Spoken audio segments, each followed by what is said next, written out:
Hello friends, नमस्कार। आज हम समझेंगे essential motion of the weaving loom, primary motion of weaving. बस क्या समझेंगे आप? Essentially motion of the weaving loom, वो क्या होता है? Primary motion of weaving. जो प्राइमरी मोशन ऑफ विविंग में क्या क्या आता है उसके बारे में आज हम समझेंगे, बराबर। तो हम शुरू करते हैं। Primary motion of viewing. In order to interlace the warp and web thread to produce the fabric on any type of the loom, आपको क्या करना पड़ेगा? Interlacement of the warp and weft करने के लिए आप इंटरलेस और वार्प एंड वेब करेंगे तो आप फैब्रिक बनाएंगे to any types of loom. कोई भी लूम पे आप वार्प और वेब का इंटरलेसमेंट करोगे तो क्या बनेगा? फैब्रिक। क्या बनेगा? फैब्रिक। बराबर, समझ गए? 3 ऑपरेशन आर नेसेसरी। तो फैब्रिक जो इंटरलेसमेंट ऑफ वार्प और वेब का करना है तो हमको फैब्रिक बनाना है, तो अपने को क्या कितने पोर्शन की ऑपरेशन की जरूरत पड़ेगी? 3। बराबर। तो यहाँ पे दिया गया है 3 operation are necessary: shedding, picking and beating. बराबर। तो पिकिंग क्या है? फिलिंग और वेब इंसर्शन। पिकिंग का मतलब क्या होता है? फिलिंग करते हो, बराबर। पिकिंग और फिलिंग सेम है, तो ये दोनों का आप समझेंगे। तो ये क्या है? Web insertion. वेब इंसर्शन वो क्या, इसको क्या बोलते हैं? पिकिंग भी बोलते हैं और फिलिंग भी बोलते हैं, बराबर।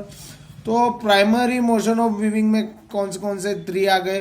तो बेसिकली कौन से जो आपको फैब्रिक बनाए तो 3 ऑपरेशन की जरूरत पड़ेगी। कौन सी? तो पहले मोशन है शेडिंग, फिर पिकिंग और बीटिंग, बराबर। 3 मोशन होगा तो आप फैब्रिक बना पाएंगे, बराबर। अब क्या है? Secondary motion of weaving. अब हम क्या समझेंगे? Secondary motion. बेसिकली इस वीडियो में हम क्या समझेंगे? प्राइमरी मोशन ऑफ वीविंग के बारे में थोड़ा समझेंगे, बराबर। ये था अब सेकेंडरी मोशन ऑफ वीविंग, बराबर। तो सेकेंडरी मोशन ऑफ वीविंग में क्या आएगा? तो आएगा यहाँ वार्प लेटअप आएगा और टेकअप आएगा, बराबर। तो बेसिकली ये क्या है? वार्प लेटअप मीन्स क्या है? वार्प शीट को बीम में से, रिवर्स बीम में से निकालना, उसको क्या बोलते हैं? लेटअप। और टेकअप को क्या करते हैं हम? जो एमरी रोलर होता है, बराबर, और cloth roller, emery through cloth roller पे हम फैब्रिक जो बना हुआ है उसको माउंट करेंगे, उसको क्या बोलेंगे? टेकअप, बराबर। तो अब हम समझेंगे, ये आपको समझा दिया क्योंकि ये डीप में हम जाने वाले नहीं है। अब हम जाएंगे basically primary motion of weaving में, बराबर। वैसे भी ये मोशन है, वार्प स्टॉप मोशन है, वेब चेंज मोशन है, वार्प प्रोटेक्टर मोशन है और टीटेटरी मोशन है। तो बेसिकली हम प्राइमरी मोशन ही आज समझेंगे। तो हम शुरू करते हैं पहले किससे? Primary motion of weaving. तो प्राइमरी मोशन पहला वीविंग में हमने क्या देखा था? शेडिंग। तो हम आज समझेंगे शेडिंग के बारे में। तो शेडिंग है क्या? बेसिकली यहाँ पे आपको समझा देता हूँ, डायग्राम बता। ये 1 नंबर की हिल साप है, ऊपर रहेगी, बराबर। दूसरी कहाँ रहेगी? नीचे रहेगी। यहाँ से जो वार्प, यहाँ पे सीधी लाइन है, वार्प यहाँ ऊपर गया, बराबर। ये हुआ, ये वार्प क्या गया? नीचे गया, तो नीचे गया, फिर वापस कहाँ आ जाएगा? तो ये जो बना है उसको क्या बोलेंगे हम? शेडिंग। क्या बोलेंगे? शेडिंग, बराबर। तो हम यहाँ पे जो लिखा है वो समझ लेते हैं। Separating the warp threads into 2 layers to form the tunnel known as a shedding सेल और टनल स्लेरेस, बराबर। तो ये जो हमने बनाया है वो क्या बनाया है? टनल बनाया है। तो ये जो हिल्स अप एंड डाउन होगा उससे क्या बनेगा? शेड बनेगा। क्या बनेगा? Warp shed. तो इसको क्या बोलेंगे हम? शेडिंग, बराबर। समझ गए? तो shedding, separating the warp thread into 2 layers. मतलब हमने क्या किया? 2 लेयर में इसको डिवाइड कर दिया टू फॉर्म अ टनल। हमने क्या फॉर्म किया? ये टनल फॉर्म किया, बराबर। Known as a shedding. इसको क्या बोलते हैं? शेडिंग। शेड स्लेरेस बोलते हैं, या शेड और टनल स्लेरेस इसको बोल सकते हैं। अब हम चलते हैं दूसरे पर। दूसरा क्या है? पिकिंग, बराबर। पिकिंग। तो पिकिंग है क्या? उसके बारे में समझेंगे। Passing the weft thread through the seed. अब क्या बना, ये क्या हुआ फर्स्ट इसमें क्यों है, क्योंकि आपको पहले ये करना पड़ेगा तब आपको आगे की मोशन पे आप जा सकेंगे। तो अब क्या यहाँ पे दिखा है, passing the weft thread through the seed. अब जो ये सीड बना है यहाँ से वेब कहाँ जाएगा, यहाँ सामने तक जाएगा, बराबर। ये पूरा सीड बना होगा यहाँ से वार्प का पूरा सीड बना होगा, उसमें से क्या जाएगा, ये वार्प थ्रेड ऐसे गोल दिखेगा आपको, बराबर। तो यहाँ पे क्या हुआ, ये वार्प थ्रेड पास हुआ। तो passing the weft thread through the seed, ये जो सीड बना है उससे बीच में से क्या होगा, पास होगा, बराबर। The filling yarn emerge through the hole in the shuttle as it move across the loom, बराबर।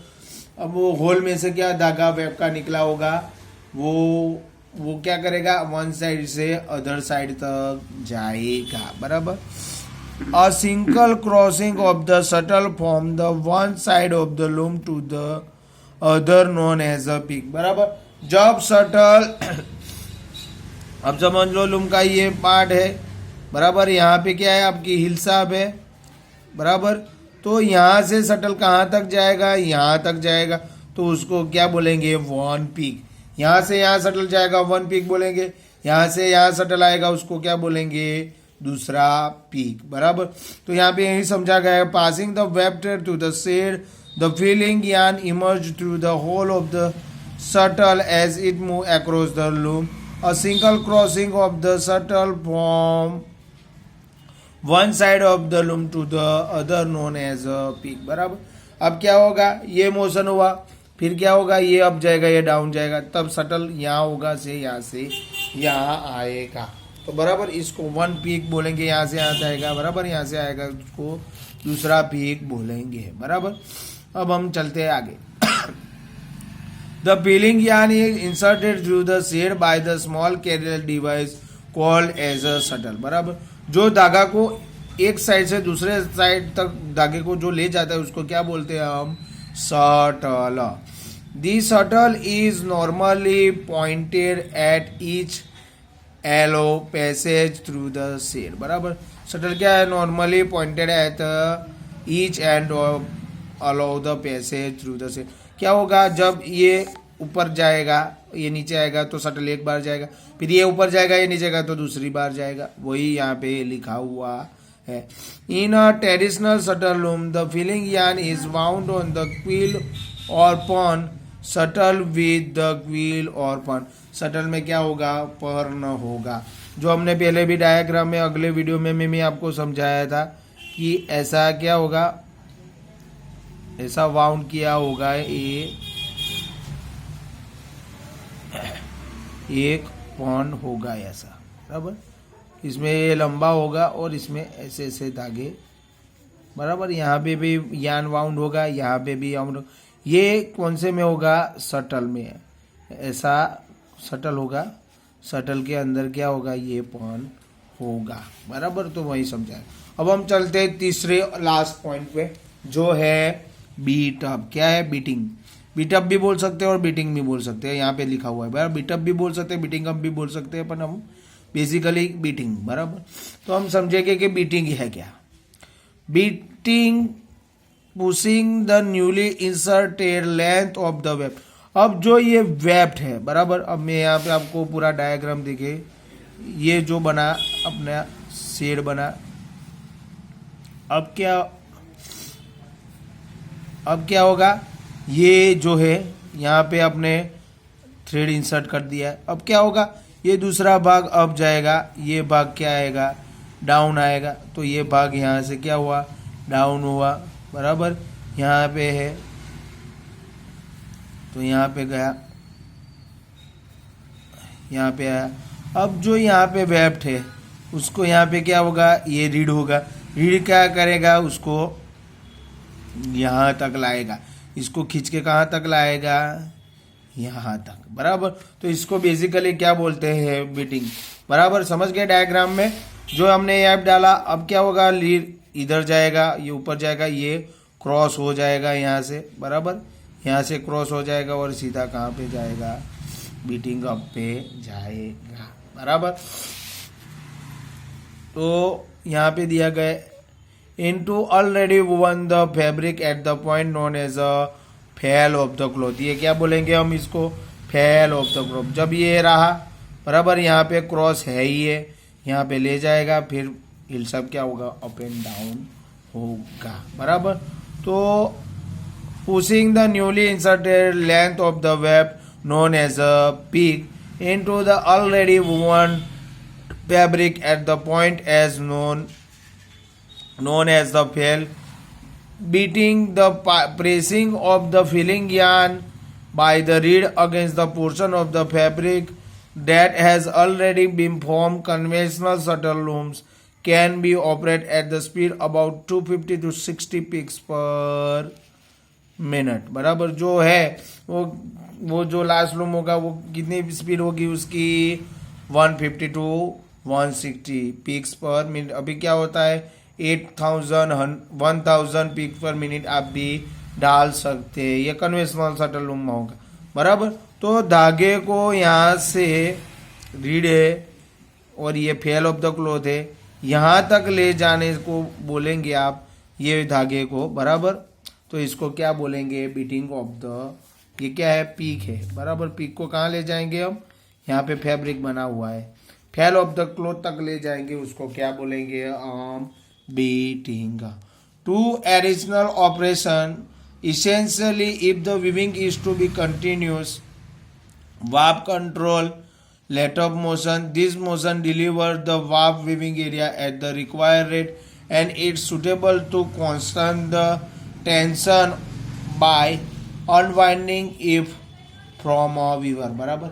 ये मोशन क्या करेगा, लेट अप का मोशन, आपको जितना अनबाउंड चाहिए आपको वार्प यान, उतना आपको उतनी स्पीड पे वार्प को क्या करेगा, अनबाउंड करेगा, तो ये लेट अप मोशन आएगा बराबर।